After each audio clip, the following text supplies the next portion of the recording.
স্বাগত জানাই আমার চ্যানেলে। যাত্রা শুরু করলাম শিলং থেকে মেঘালয়ের উদ্দেশ্যে। আর এই মেঘালয় উত্তর পূর্ব ভারতের একটি স্থলবিশিষ্ট রাজ্য, যা 1972 সালে 21শে জানুয়ারি আসাম রাজ্য থেকে দুটি জেলা নিয়ে মেঘালয় গঠিত হয়েছিল। মেঘালয়ের রাজধানী শিলং। মেঘালয়, যার অর্থ হল মেঘের দেশ। মেঘের দেশে যাব অথচ মেঘ হবে না, তা কী করে হয়? আকাশে প্রচণ্ড মেঘ করেছে। মেঘালয়ে প্রবেশ করার সাথে সাথে ওয়েদারটা এত সুন্দর হয়ে গেল, আমার মন ভীষণ ভালো হয়ে গেল। সুন্দর হালকা ঠান্ডা, সুন্দর ওয়েদার, বৃষ্টিটাও ছিল না তখন। খুব ভালো লাগছে। আর মেঘালয় যেহেতু বৃষ্টিবহুল অঞ্চল, তাই বর্ষাকালে জলপ্রপাতগুলো দেখতে সুন্দর হলেও এই সময় না আসাই ভালো। তাই আমি এপ্রিল মাসে এসেছিলাম। খুব সুন্দর লাগছে। চারিদিকে ছোট ছোট সবুজে মোড়া পাহাড়, আর মাঝখান দিয়ে চলেছে রাস্তা। আর এখানে এত সুন্দর সবুজ হওয়ার কারণ শুধু সারা বছরই বৃষ্টিপাত হয়ে থাকে। শিলং থেকে এই মেঘালয়ে আসতে প্রায় 2 ঘন্টার মতো সময় লেগে গেল।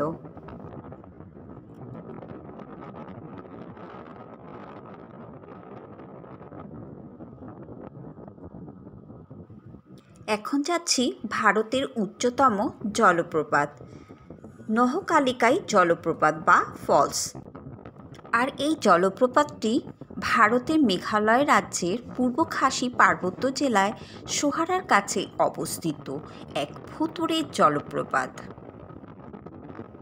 নহকালিকাই জলপ্রপাতের ভিউ পয়েন্ট দেখতে অনেক সময় লাগে, তাই হাতে সময় নিয়ে বেরোনোই সকাল সকাল ভালো। আর এটি সকাল 9টা থেকে বিকেল 5টা পর্যন্ত খোলা থাকে। জাস্ট ভিউটা দেখো, কি সুন্দর লাগছে, অসাধারণ লাগছে। শুধু সবুজ আর সবুজ। জল এখন একটু কম আছে, কিন্তু তবুও খুব সুন্দর লাগছে। হ্যাঁ, এই জলপ্রপাত যতটা সুন্দর, তার পেছনে রয়েছে ততটাই মর্মান্তিক ইতিহাস। কিংবদন্তি লিকাই নামে এক বিধবা মহিলা এই জলপ্রপাতের কাছে একটি ছোট্ট গ্রামে থাকতেন। তার সাথে থাকতো তার ছোট্ট কন্যা বা মেয়ে। লিকাইয়ের দ্বিতীয় স্বামী একদিন তার মেয়েকে হত্যা করে তার মাংস রান্না করে। আর সেই মাংস খেতে গিয়ে লিকাই দেখতে পায় তার মেয়ের হাতের আঙ্গুল। তখন সে জানতে পারল সে তার নিজের মেয়েকেই খেয়েছে।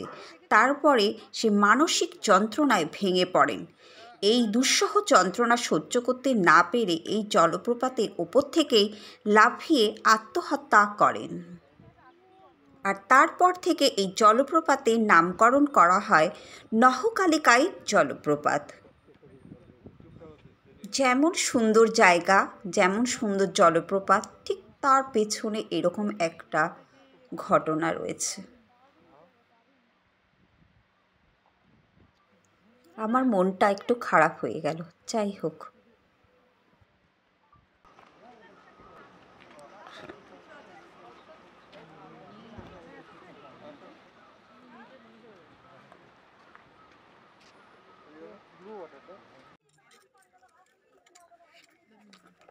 মেঘালয়ের বাসিন্দারা মূলত খাসি, গারো, জয়ন্তিয়া এবং অন্যান্য ক্ষুদ্র জাতিগোষ্ঠীর লোক এখানে বসবাস করে থাকে।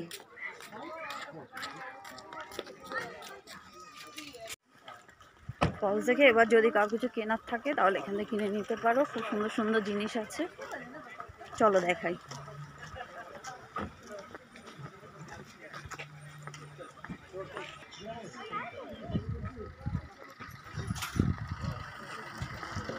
দেখো,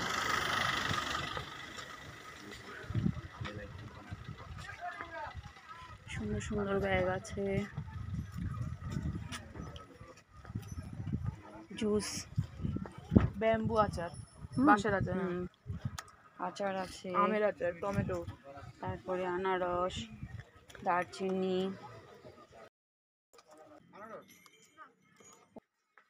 ये क्या चादर है? कितना है? 950। इतना ज्यादा?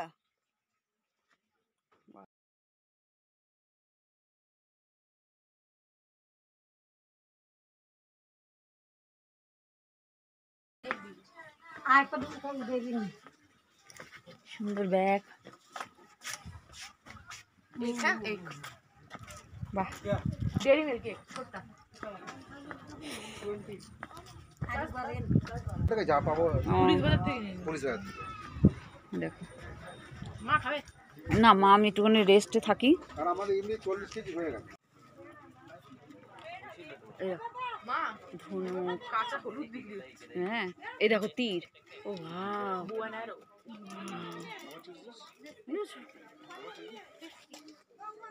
দেখো একটা ভালো জিনিস দেখাচ্ছি, বিশাল বড় দারচিনি। বাপরে, বড় ডান্ডা দারচিনি। তীর ধনুক, খুব সুন্দর লাগছে।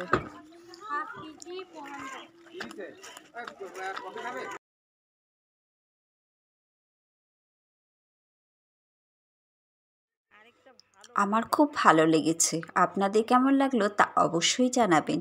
আর লাইক সাবস্ক্রাইব করতে ভুলবেন না যেন।